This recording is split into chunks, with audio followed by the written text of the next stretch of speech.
Гульдона Каримова, Ксения Балабаева, FIDE Women's Grand Swiss.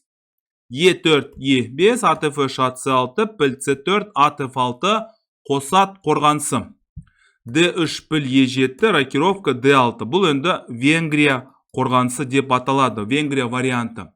A4, A5, тура E1 рокировка, H3 піл E6, ат D2, H6. Бұның барлығы Василий Васильевич Смыслов деген мықты шахматшы болған, соның вариантына ұқсап тұр. C3 вәзір D7, алдық. Мен үнемі бұл туралы айтам, F жолын ашпа. Мына күзетші деген тамаша күзетші. Мынаны және мынаны бақылауға алады. C4 вәзір E8, D4 алдық және вәзір G6. Мына жерге шабуыл жасап тұрмыз және мүмкін болашақта ат H4 дегенде әрекет жасауымыз мүмкін. Вәзір E2, ат H5. Басты мақсатымыз F4-ке келу. F4-ке келу және мына пілдің қал жағдайын білу. Және D5. Қателесті. Гульдона Каримова қателесті. Алдық және ат B4. Бұл да жиі қолданатын жүрістердің бірі. Мына A4 деген жүрістің кемшілігі B4-ке ат келді. Алдық және тура E6. Тура F7 және вәзір D6. Вәзір D6 ақтардың жағдай онша емес, байқасаңыздар. Мына пілде, мына турада іске қосылған жоқ. Вәзір C2 қомағалар қатарына кірдік.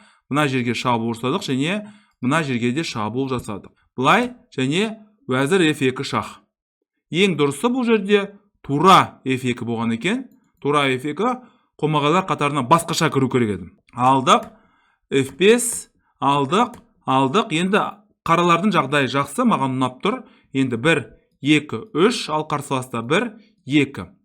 Мына жерде енді 1, 2 болатын болса, мына жерде 1, 2. G1, ат C6, A3, ат F4. Бұл енді Каспаровтың сүйікті аттарының бірі.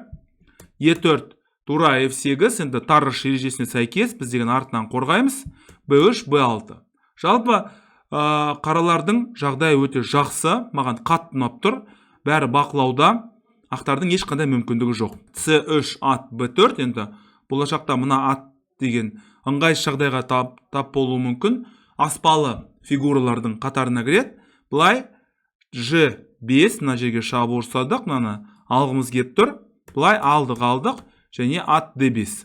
Мына атты да қорғаймыз, мына сарбазды да қорғаймыз және мына тураға да шабуыл жасаймыз.